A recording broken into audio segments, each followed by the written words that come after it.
Morning. So, Civil War. Are we headed for another Civil War? Is another Civil War possible? What would it look like? Who would the belligerents be? Who would win? I know this topic's been done a lot on YouTube, and I'm certainly not breaking any new ground. But there was recently some conflict between former Congressperson Tulsi Gabbard and Senator Mitt Romney over some statements that she made. And I think Gabbard had some pretty good points to make about the factual accuracy of what she was saying, and that Romney was out of line for calling her treasonous for just talking about reality. And I think that's symptomatic of the situation we find ourselves in as a country, and kind of emblematic of what a civil war would be about and who the belligerents would be.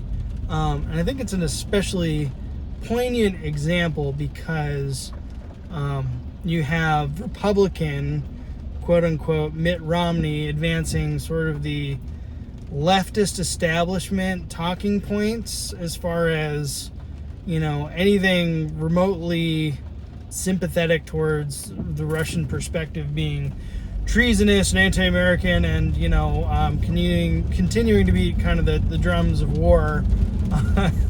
And then you have quote-unquote Democrat Tulsi Gabbard kind of vocalizing the, I guess, right-wing or conservative perspective.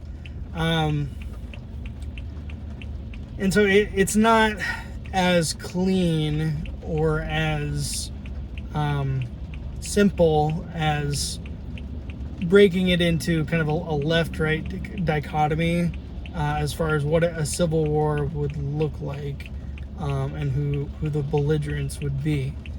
And I think, just based on what I've seen and kind of where these fault lines were really kind of erupting, has more to do with, in one respect, the authoritarian slash libertarian dichotomy. So not left-right politics as much as up-down politics. And then the urban versus rural split. And I think that's really, truly where the fault lines would be. Tim Pool, this is kind of a frequent hobby horse of his, that are we headed for a civil war and Civil War related topics and such things. And he often will reference Bill Maher saying something to the effect of, there can't be a second American Civil War because the Mason-Dixon line would run through Grandma's living room. Which it's a valid point to make as far as Maher's concerned. Like, we don't have these large, well-defined geographic blocks and political power blocks like we did in the North and the South, per se. But if you pull up a election map from any kind of general election, presidential election, at the county level, and you notice something pretty striking, and that is a sea of red surrounding small islands of blue, which isn't to say that Republican voters outnumber Democrats. I mean, there's kind of this vacillation between who's got the edge in any given election cycle based on likely voters and total number of registered voters, blah blah blah. But I think that really clearly highlights this urban-rural divide, and I think there's a couple reasons for that, but primarily life in a urban setting and a rural setting is different. And as was hammered home in my undergraduate sociology classes, culture can be defined as a set of solutions to life's problems, right? And it's valid to say that there are multiple potential successful strategies for dealing with whatever things that humans have to deal with to subsist, to foster the next generation, and so on. And that is going to be largely dependent, or at least colored by, the environment in which the culture is existing. So if you have an urban culture, right, the challenges you deal with are different than a rural culture, right? And like gas prices right now, for example, are really like emblematic of that urban-rural divide, right? And people who live in urban centers can more easily commute via, on foot or mass transit or bicycle or, taxi service, ride share, carpool, what have you, because you're so densely packed. Like traveling from A to B in a way that doesn't require gasoline is much simpler. And so it's easier for voters, and by extension their representatives in government, to say, well, we're willing to pay that price, right? We want to punish the Russians. And so, the sanctions and knock-on effects of increased gas prices are a price we're really willing to pay to stick it to the Russians, right? Whereas if you live in a more rural setting, right, if you're going to go anywhere, getting there without a vehicle is highly burdensome, right? And if you ask people who live in a city, I mean, largely they're comfortable with their living situation. The thought of existing in a rural environment is loathsome to them. And also, conversely, people who live in a rural environment could not abide the thought of living in a densely packed urban setting, right? And so there's a just very different perspective on life and different values that people place in those different environments on different things. Which isn't to say one is necessarily superior than the other. Certainly one group might argue the merits of one over the other. Urban folks might argue that it is more efficient to live in cities and it consumes fewer resources per capita, and it is more convenient for a variety of reasons. And urban folks might argue that it is less polluted in a rural situation. People are more self-sufficient, and you have less of a toxic concentration of humanity in rural areas. And I think there's definitely benefits and drawbacks to either sort of situation. And then you have these suburban areas and the outlying sort of hinterlands of major urban centers that are kind of like the shoreline upon which the waves of the rural sea crash against these isolated islands of urban high-density living people, right? And so that the tides sort of wash in and out over these suburban areas, and depending on the political climate, they can swing either way, right? And I think the suburbs, hypothetically, might actually end up being sort of the battleground, so to speak, on which a second American Civil War might be fought. Because if you have a consolidation of power over a geographic area by urban centers, the area that they're going to exert influence over is going to be restricted to a fairly limited geographic area, right? You have the kind of mid-Atlantic, the area between DC and New York City, that's pretty, highly urbanized, and then going up into New England, Boston, that sort of thing as well. And you could easily imagine that pocket kind of breaking into its own, leftist enclave, for lack of a better term. And then similarly, you have the coastal U.S., which, is separated by vast distances from the mid-Atlantic and the Northeast. And they might be politically aligned, but they also, again, exist in different environments and have somewhat different outlooks between, the East and the West Coast. It wouldn't necessarily want to exist in the same country if we had some sort of fracturing. And then, generally speaking, you have the interior, right? And you might have pockets like Denver or other, major cities. Up in the Rust Belt, you've got Chicago. But even around Chicago, Detroit, you've got a lot of just, rural area that it would be very hard for those cities to exert some sort of influence over by force, right?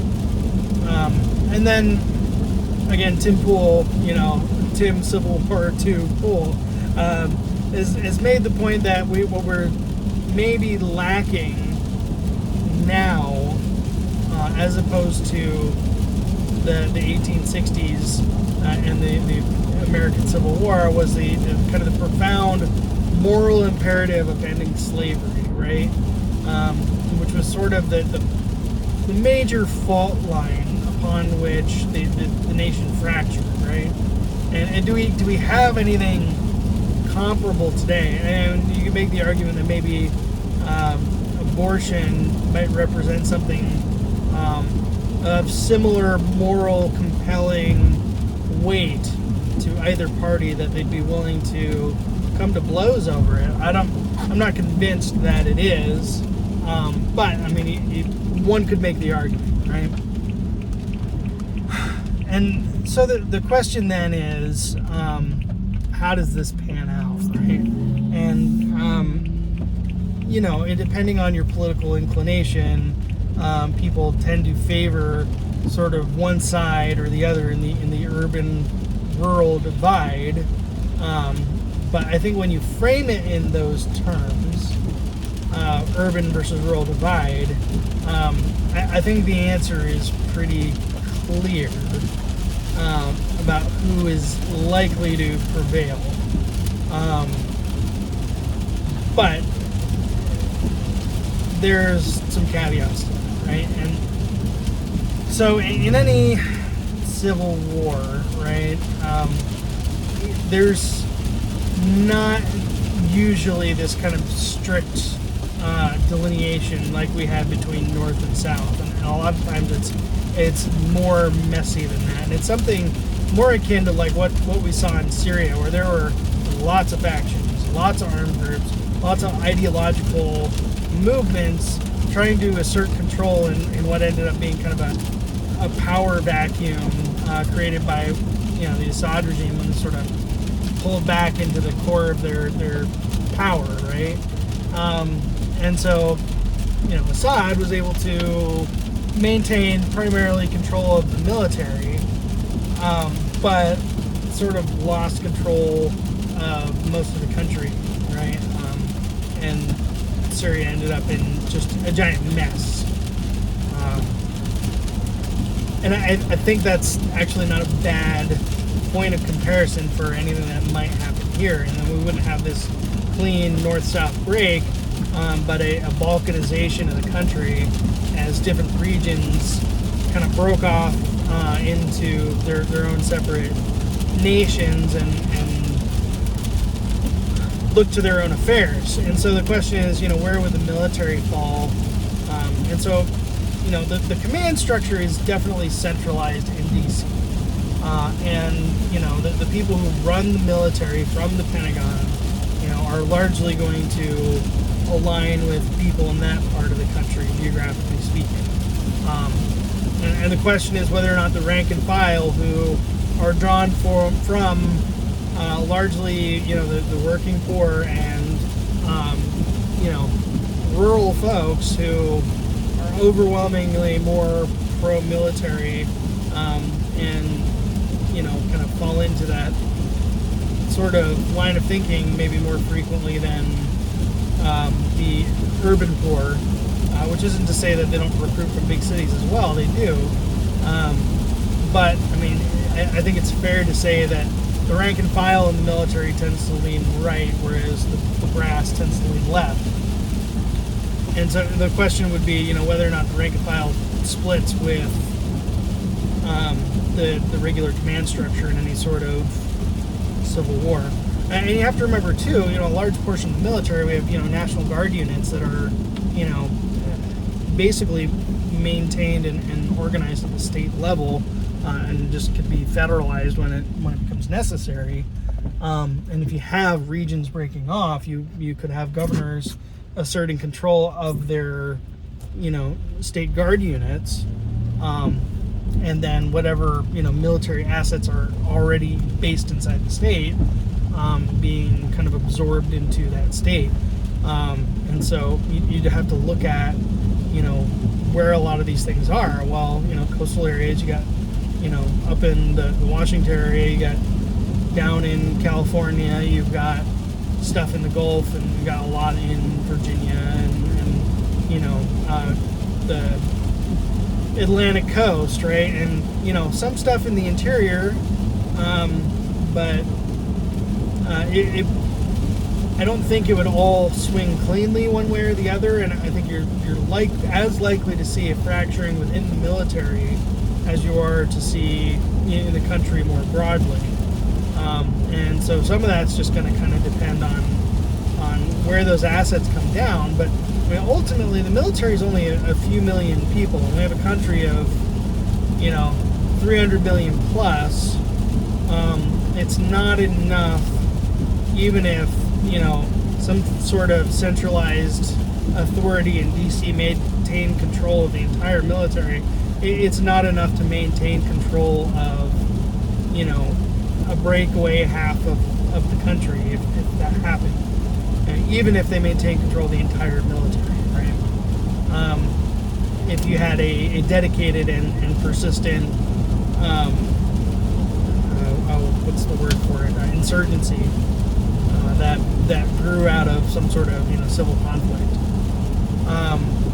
but largely folks in the rural areas are more independent, right? And they have better skills to survive independently than folks that live in urban areas. The resources that feed urban centers are produced and cultivated in rural areas. The power and water that feed major cities is produced and sourced in rural areas. The goods that are manufactured even are not necessarily in dense urban centers, and you get out into the Rust Belt, it's more in smaller communities where all these factories were, but we don't have much local manufacturing anymore. Like, some of it was starting to come back, but really we don't have a manufacturing base in the U.S. like we used to, and so who's going to have the skill set to survive if that all breaks down? Well, it's going to be folks in rural areas that are already kind of more independent and self-sufficient anyway. And then folks in those areas tend to have more military experience, tend to have more firearms, and I think tend to have more of the mindset of being willing to use force when the time comes. And I don't think that's necessarily true to say of folks that live in urban centers. And so I think even if the military swung hard for the urban elites, let's say, I don't think it would even be close. I think it would be woefully lopsided, just how quickly cities would capitulate to a dedicated rural uprising. But it really just kind of depends on what the strength and severity of the split actually is. You got to remember, in The Revolutionary War, the vast majority of people were on the sidelines, and it was a small minority of radicals that overthrew the British government and set up our nation. Even in the Civil War, the North pretty much fought the war with one hand tied behind its back, and was not super engaged with prosecuting the war, and with good reason, right? It had been less than 100 years since the Revolutionary War, and now they were fighting another war to impose outside control on a group of people that didn't want to be controlled. Again, you have to keep in mind the moral imperative of ending slavery. This is not a Southern sympathizer video, and I don't think you can really draw great analogies between maybe the Second Civil War and the First Civil War, whereas other civil conflicts throughout history would probably make better points of comparison. But I think those are where the fault lines are, and who the belligerents would be, and how it would broadly shake out. But I don't think we're gonna necessarily get there. And I think that we're far more likely to see some sort of fracturing of the country in a more decentralized sort of loose confederation, like I've talked about before. And I think it'll just be difficult for the federal government to continue to exert authority in the way that it has. And you'll increasingly have cities and states defy the federal government, and I think that the sanctuary state movement was a good example of that, right? The states and cities have just declared themselves sanctuaries from, federal immigration enforcement, right? And what did the feds do about that? Well, really nothing, right? And maybe that's because, the feds, at least the people who were controlling the government, sort of tacitly agreed with the position of the sanctuary states, and so they weren't going to push back on it, whereas, maybe if it were a more right-leaning movement, there would have been more pushback from the federal government. Something more akin to January 6th. But in either case, whether it be like, Second Amendment sanctuaries, like we've seen some of those pop up, or, immigration sanctuary states, right? This kind of general movement towards decentralization, I think is an important trend that is likely to accelerate, and that people want local autonomy and have become dissatisfied and fed up with a distant government that is clearly out of touch with the concerns of the people that they're ruling over. And again, gas prices are a really good example of that, right? It's easy for the urban elite to just say, go buy a Tesla, right? Or buy an electric vehicle if you can't afford gas. And of course, that's been ripped to shreds, right? Yeah, I can't afford $8 a gallon, so I'm going to spend $50,000 on an electric vehicle, right? That doesn't make sense. But it's really emblematic of this just kind of, Marie Antoinette attitude, let them eat cake. And that is a recipe for distant, indifferent governments to be overthrown. I'm not advocating for any, violent revolution or anything. I'm just, this has been a topic of discussion for some time, and people thought about what could happen, what the ramifications might be. And I think it's worth considering because, bloodshed's not good, not desirable. And even if we fundamentally disagree with our neighbors on the very nature of reality, we've got to be able to find at least enough common ground to say, live your life as you will and let me live mine as I choose that I will. But if we get past the point where we can't even do that, right? Well, if we can't say that, I'm going to live my life the way I want and leave you to, live and let live, and say, no, you're wrong. Your solutions to life's problems are wrong. They're immoral. You are an immoral person, and I'm going to exert force upon you to compel you to live in the way that I prefer. That is how you end up with a civil war. And so that's why I mentioned not just the urban-rural divide, but also the up-down political divide. And this tendency people have towards authoritarian excess. And the pandemic and now the ongoing hostilities in Eastern Europe and all those sorts of things have really highlighted just the aggressively authoritarian nature of certain people, to say that we need to intern people, use the force of government against people, shut down bank accounts, inflate their currencies, jack up the price of fuel, and humiliate our adversaries and make them capitulate to our point of view. That's a very authoritarian attitude to have, as opposed to, again, decentralization and local autonomy.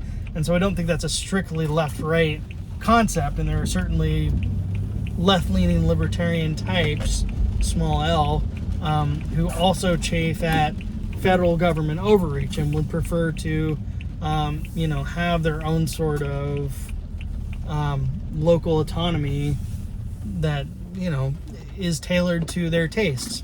And why not, right? Anyway, that's my thought on the subject. What do you guys think? Are we headed for another civil war? Is this even an interesting subject to you, or do you think this has been overdone? I don't know. I think it's interesting. And certainly if we're not examining these problems with a critical eye, I think we're headed for trouble. But leave a comment. Let me know what you think. Hit a like. Feel free to share. Uplifting and inspiring as always. Thanks for dropping in. It's been fun. See you on the next one.